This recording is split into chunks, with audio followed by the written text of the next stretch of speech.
You know who's gonna bail you out? You know who's gonna come and rescue you? You know who's gonna come and save the day? No one. No one's gonna come and do it for you. You're gonna have to do it all yourself. See, the Buster Douglas that fought in the last fight was not the Buster Douglas that fought Mike Tyson. See, the Buster Douglas that got knocked down while fighting Mike Tyson had gotten out of an alcohol recovery center. His mother had died. His wife was ill with a terminal illness. He was considered a nothing, a bum. So when he got knocked down, Buster Douglas had a reason to get back up because he said, I'm dedicating this fight to the memory of my mama. Life is hard, man. That's what it's about. Life is a challenge. If you don't work as hard as you can, if you don't sacrifice everything, if you don't get rejected and keep coming back for more, if you don't get your loyalty tested and your faith tested, you don't love that thing if you bail out. So if you fought through all that, that's love.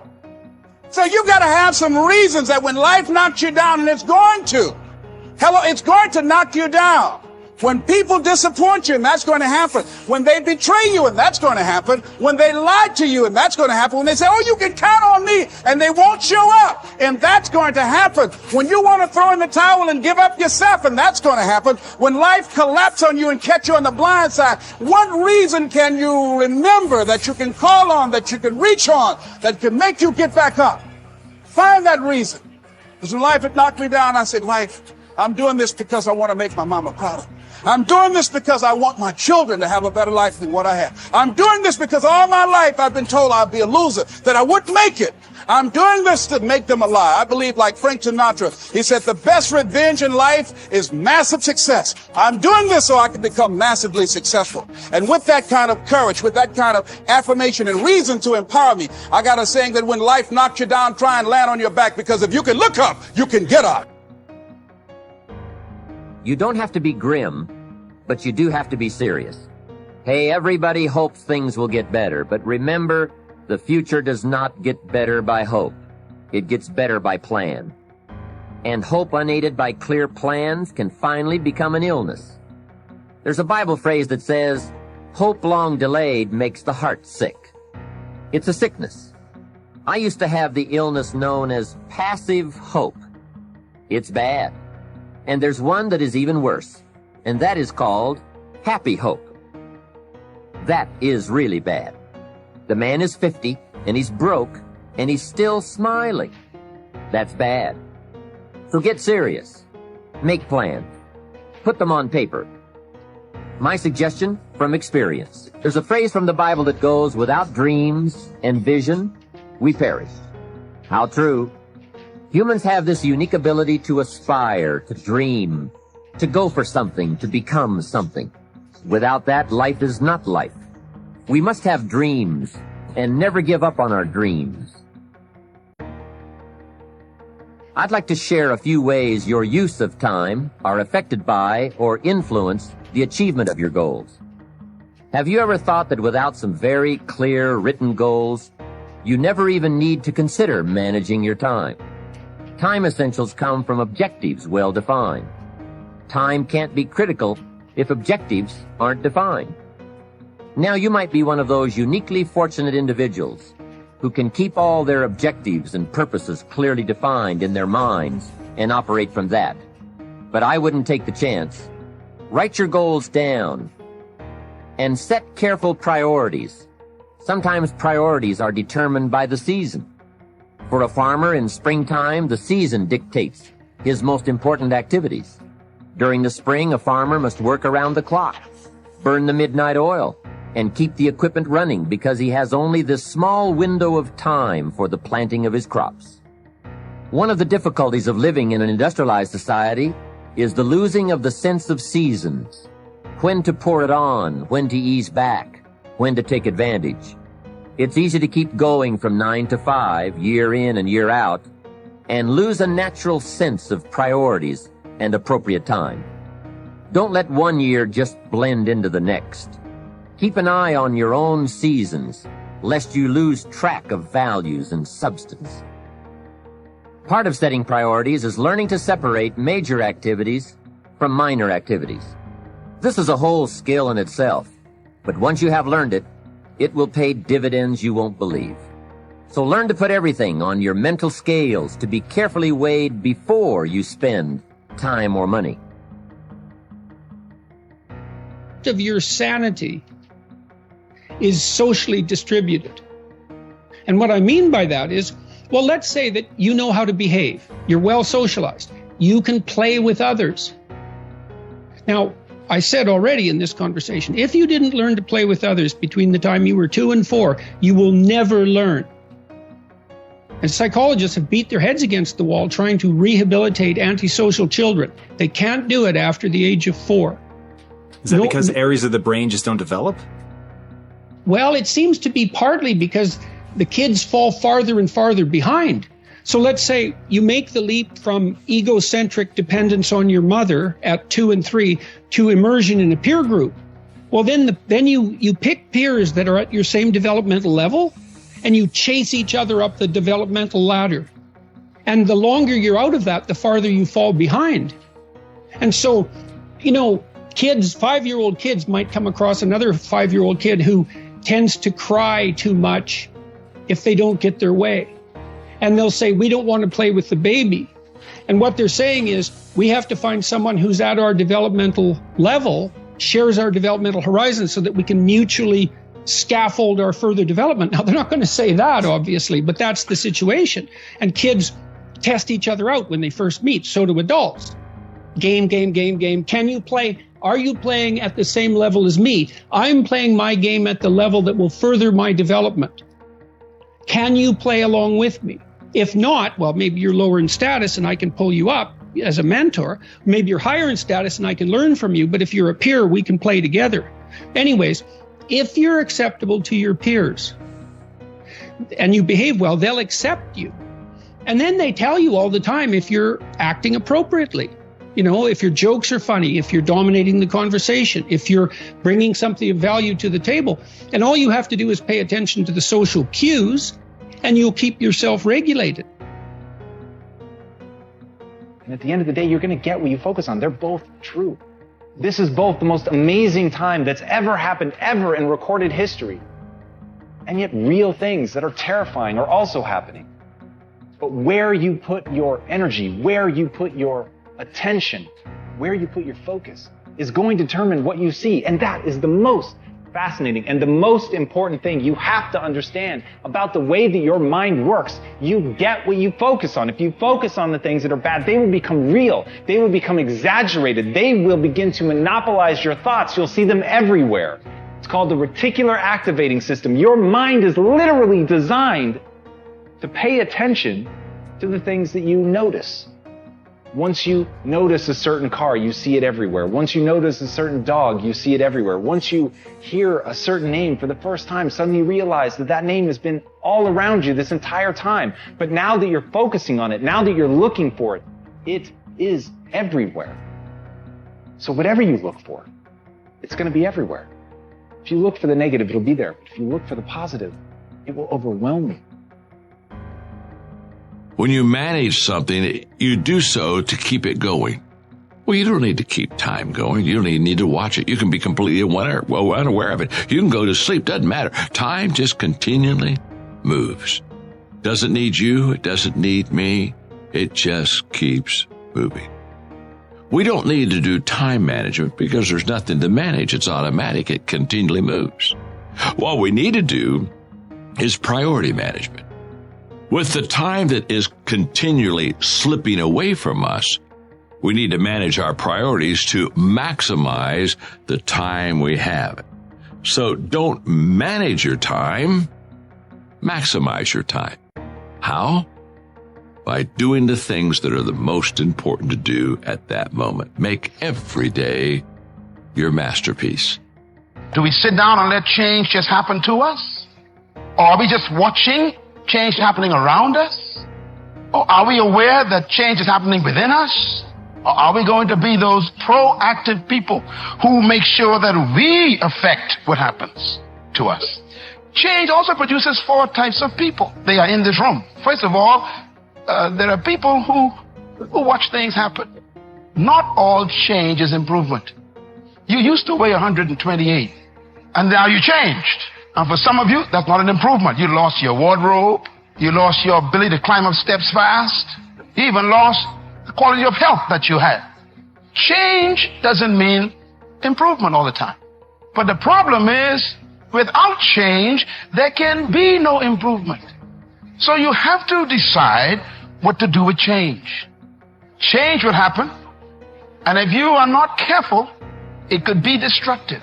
So you have to determine, what kind of change do I want in my life?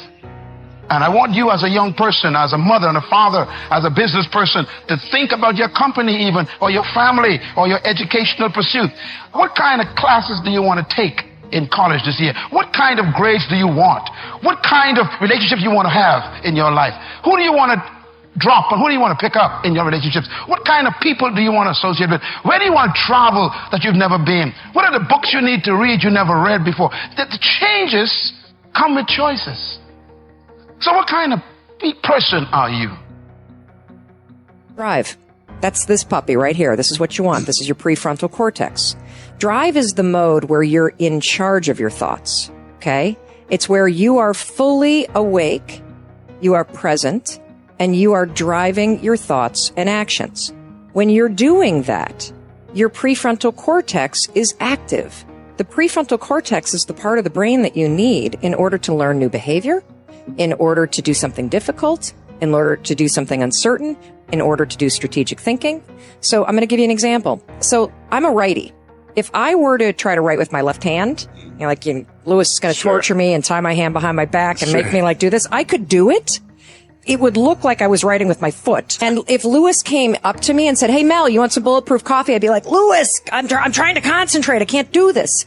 My prefrontal cortex would be el fuego, because it is firing on all cylinders to communicate to my hand new behavior. So the thing that's cool about that is that you can use a simple trick. The moment you feel yourself hesitate, the moment you've got one of those moments where you know that you need to, this is that moment that Lewis talks to you about where you got to step outside of your comfort zone and you've got to lean into your passion and you've got to really take some risks and you got to feel the fear and you got to do it anyway. That's the moment where you just woke up and now you got a decision to make. Are you going to drift back into the habits, or are you going to awaken your prefrontal cortex and drive forward and focus and do something new? I am a strong believer that we quit. Because why? How does a 297-pound cockroach guy who quit on everything is now considered one of the baddest men on the planet? How is that possible? It means I had to change one thing, my mindset. So there's no way in hell that was it, but that guy was in me. It wasn't like God came down here and said, "Hey, guess what, man? You're a fat ass, but I'm going to now make you a badass. I'm going to miracle this to be a badass." No, it was in me. I had to believe and make that belief work. And through hard work, I did that. If you understand the mind, it does what you tell it. That's its job. And if you tell it better stuff, you have an amazing life. And if you tell it mediocre stuff, you have a mediocre life. I want you to think about this goal that you want. I want you to envision it and see it in your mind's eye. And every day say to yourself that it's possible. See, most people are not accumulating wealth. Most people are living in poverty. Most people are living far below their potential. Not because they don't have the capacity, not because they have not been given authority and dominion over everything on the face of the earth. But most people are living like they're living because of the fact that they don't believe they can have any more than what they now have. In the book called Miseducation of the Negro, Dr. Carter G. Woodson said, "If you can determine what a man shall think, you'll never have to concern yourself with what he will do. If you can make a man feel inferior, you never have to compel him to seek an inferior status, for he will seek it himself. And if you can make a man feel justly an outcast, you never have to order him to go to the back door. He'll go without being told. And if there's no door, his very nature will demand one." That's why Scripture reminds us, "Be ye not conformed to this world, but be ye transformed by the renewing of your mind." So every day you have to sell yourself and get out of your mind those old thoughts, that old belief system. Every day you've got to sell yourself on that it's possible. That you got to put a new mind in you. You got to get out of your mind. You got to begin to restructure your thinking. Every day, you've got to begin to recondition your mind. See, many of us go through life making choices, thinking it's our choices, and it's not. What do you mean by that? I'm reminded of the great anthropologist Margaret Mead. She was in a restaurant in Europe, and a waiter saw her and said, "Oh, how are you? I'm so glad to see you." He said, "There are several other Americans here tonight." And she said, "Is that right?" He said, "Yes." She said, "When you serve them dessert, let me know and I'll tell you exactly how many are here." He said, "That's not possible." She said, "Let me know after you serve dessert." When he served dessert, he came back and he told her. She got up, she walked around, and she looked and she observed, and she said, "You have exactly 65 Americans here." He checked the guest list and he was amazed. He said, "How did you know that?" She said, "Because in Europe, when you eat a slice of pie or cake, you eat it from the back toward the tip. In America, when we eat a slice of pie or cake, we eat it from the tip toward the back." How many of you, when you eat a slice of pie or cake, you eat it from the tip toward the back? Raise your hands, please. Good. Now, what else is in your mind? What else are you doing unconsciously that you don't even know? I'm going to say something and I want you to answer it after it. I want you to end it for me. Winston tastes good like what? How many of you don't even smoke Winston but know it? Raise your hands, please. Now, that commercial been off the air for 30 years. 30 years. See, let me share something with you. The easiest thing I've ever done was to earn $1 million. The most difficult thing I've ever done was to believe it could happen to me. That was the most difficult part. To believe that given my circumstances, if my birth parents came down this aisle right now, I would not know either one if my daddy came up here or my mother came up here. Given the fact that I was born in an abandoned building on a floor, being labeled educable, mentally retarded, not having any college training, I used to feel all my life that people who had college degrees were more intelligent than me. I remember going to see the late Dr. Norman Vincent Peale, the author of the book, The Power of Positive Thinking. And I used to look at him up on stage and I said, I could do that. I would love to talk to people. I love to talk to people. And I said, I could do that. But then when I started going back to my car, my mental conditioning activated itself. And it said, Les Brown, you can't do that. You don't have a college education. Les Brown, you can't do that. You don't have the training. You've never worked for a major corporation. You can't do that. What makes you think you can earn $5, $10, $15, $20,000 in an hour? You don't earn that now working for 2 or 3 months. What makes you think that you can speak for AT&T, Procter & Gamble, McDonald's Corporation, General Electric? These are clients I have now. You've never even worked for them. How many of you ever thought about something you wanted to do and you talk yourself out of it? Raise your hand if you know what I'm talking about. That inner conversation is what's going to haunt you. That inner conversation will cause you, when you leave here, to go back leading a life of mediocrity, leading a life of unproductivity, leading a life of poverty.